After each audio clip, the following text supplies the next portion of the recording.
Hello YouTube, Millennium X17 here, and it is time for my final thoughts video. And I just spent the last probably 35-40 minutes gathering my thoughts, looking through my notes again, and outlining every company's press conference. I'm going to try to go through this as fast as possible.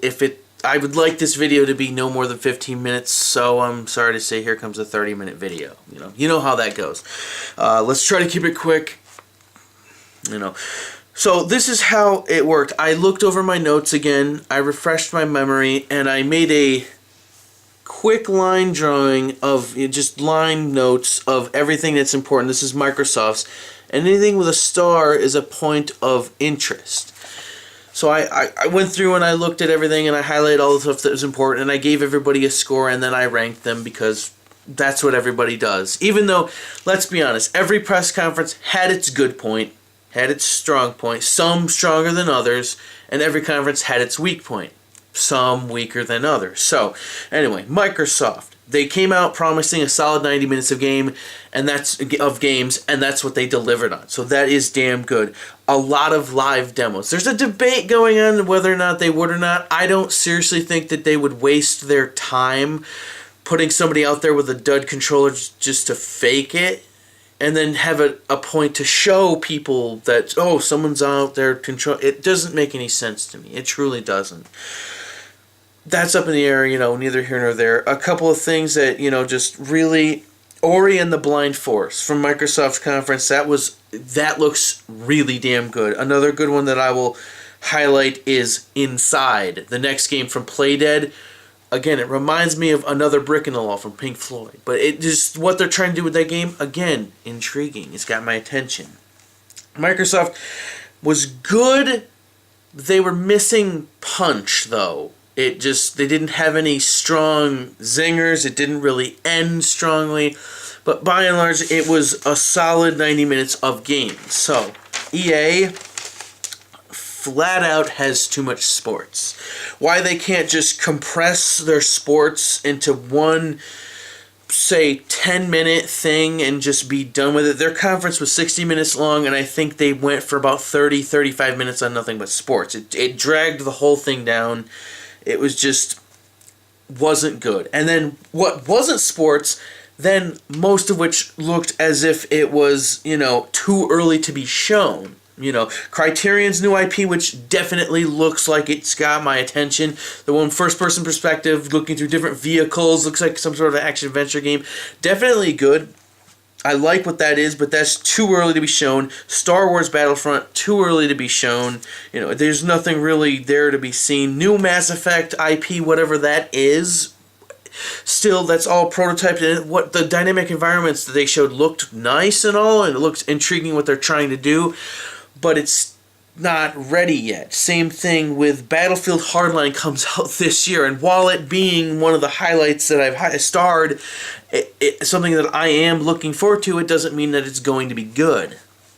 It's just too early for it. A lot of that, and too much sports. Very little live demos. I don't think they had a live demo on their stage, which is unfortunate. Ubisoft, I think they finally gotten the concept of humor. It was definitely for adults. They had strong language in it, but the humor was good. It wasn't awkward. They cut the awkward out, which is always good. That went to, I think that was EA with The Sims, which I believe, I think I had that listed from, Sims, which they get the awkward award for that year. I wrote down when I was jotting my notes down of few too many casual games. Here's the weird thing. When I actually line listed Ubisoft out, they literally only had 2 casual games. And then I had to go back and look at it and think about it over again.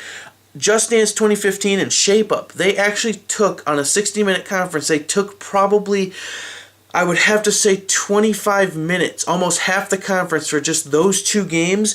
Just Dance 2015 sells great for them. Do you need to be showing that on E3 stage, your press conference? Is it really necessary to be, taking that much time to show that?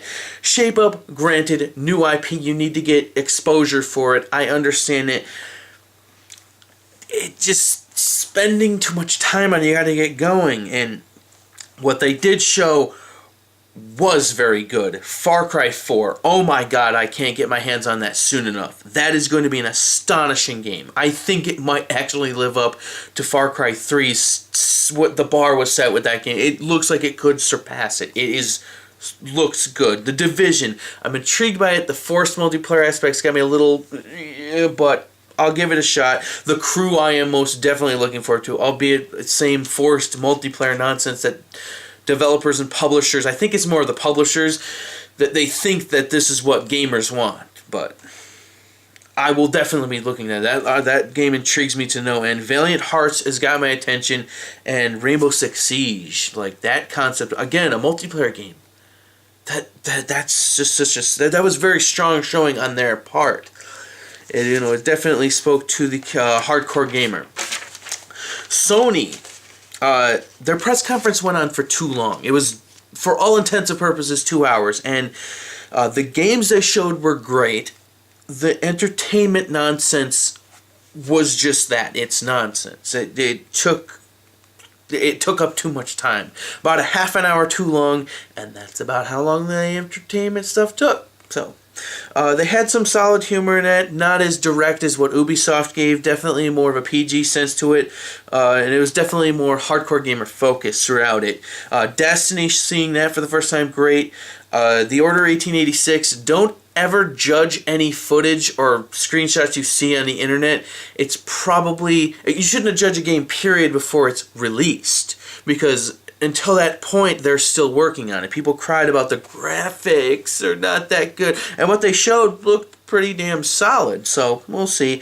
Little Big Planet 3, interesting. Far Cry 4 live demo. Dead Island 2, albeit a pre-rendered trailer, that is going to be good. Battlefield Hardline, I'm interested in. But again, it just seems like it's too early. Grim Fandango seemed to be a huge, that pleased a lot of people. People have been asking for that forever. No Man's Sky, very well, astonishingly enough, might be the game of the show for me. What it's trying to do and what it is, being an indie game, that really was good. That was really strong. And then, I've never been interested in a Batman game ever. I don't really like comic books and the such, so Batman's never interested me. But what Rocksteady is doing with Batman Arkham Knight is unbelievable. What they showed looked so damn good. My jaw was on the floor when I was watching it. I could not believe how good the driving, the fighting, him gliding through the air, the city, the enemy, it just all looked so good. Wow. That was really interesting. And I'm intrigued about what Uncharted 4 is going to eventually be. Albeit it was a pre-rendered teaser, if anything else. But yes. They were strong, but they got dragged down by the entertainment stuff. Their CEO, a lot of people complained about it being monotone. He definitely dragged it down a little bit. But all in all, I say it was still a strong showing. Nintendo's press conference wasn't even a press conference. It was their Nintendo Direct. 45 minutes, though. Nice, neat, quick, snappy. Definitely, they kept it moving. They had humor in it, albeit it was bizarre and strange in that claymation stuff. It was not live again, like I said. The Nintendo Direct started weird, like I said, the claymation nonsense. It made it look like it started like it was a parody of the way I haven't. The problem, again, I said this not 40-something minutes ago when I recorded my Nintendo impressions, is that every game for the Wii U is coming. Good things are coming eventually. The game Captain Toad's Treasure Tracker is a 2014 release, and they didn't show any gameplay from that.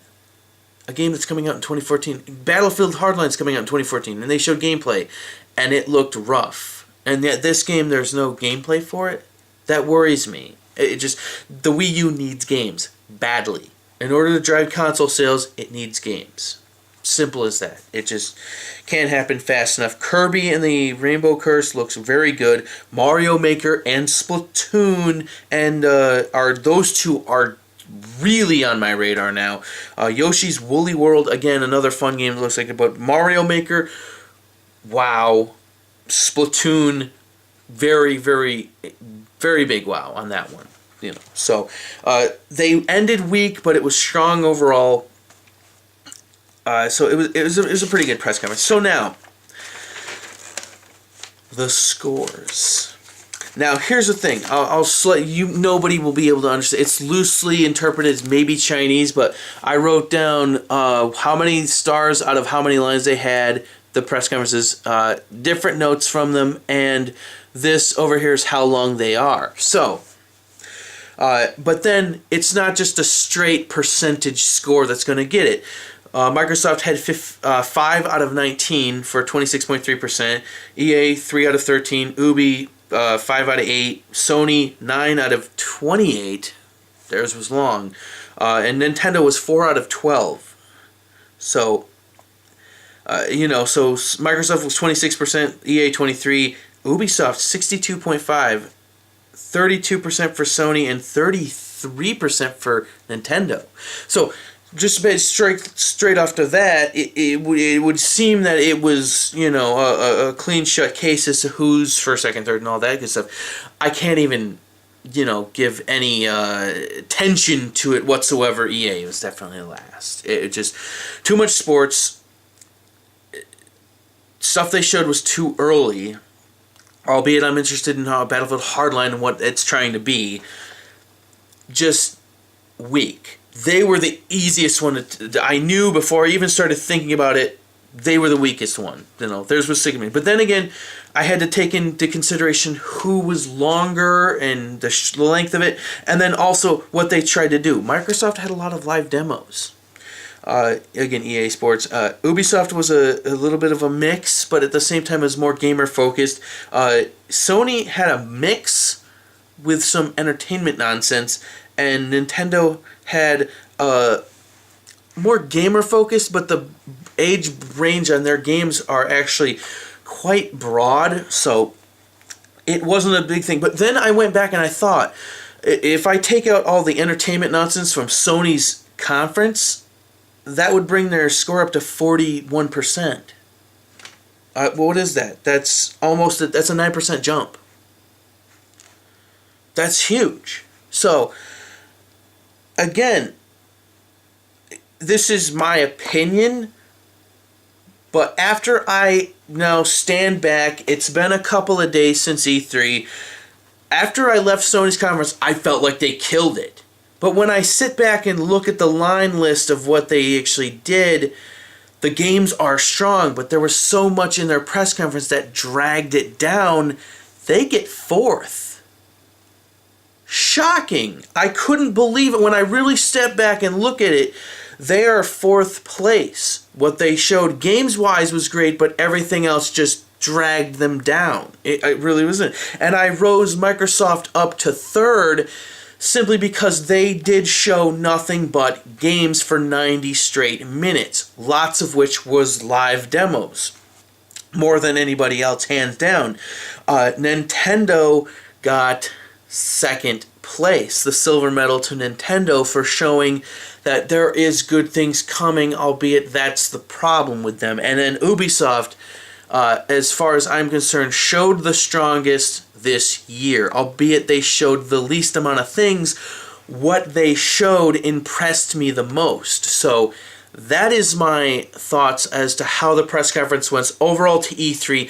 This year was so much and so far above better than last year. Last year was extremely dull, albeit I didn't get any Omega bombshell announcement where Sega's bringing back the Dreamcast and Half-Life 3 is going to be its flagship launch, or anything silly like that. There was no bombshell big announcement. Albeit Grand Theft Auto 5 coming out with the saves moving forward. That was pretty big. The PSTV moving forward to North America and Europe, that's pretty big. A couple others, Grim Fandangos. A surprise with No Man's Sky was definitely a highlight. I think No Man's Sky, above all else, impressed me the most for games that I did not know that was coming. But I don't think they ever gave a release date for that, though. But I'm definitely looking forward to it. There's a lot of games. You know, albeit I've ranked the press conferences, there are a lot of games coming. It's a good time to be a gamer. 2015 looks like it's going to be painful on the wallet. Just, oh boy, it's going to be nasty. But either here nor there, that is my thoughts on E3 2014, and thus concludes my coverage of E3. I don't know when, but I'll start uploading trials again soon. But until that time, we'll just have to wait and see. So until next time, guys, have yourselves a good day.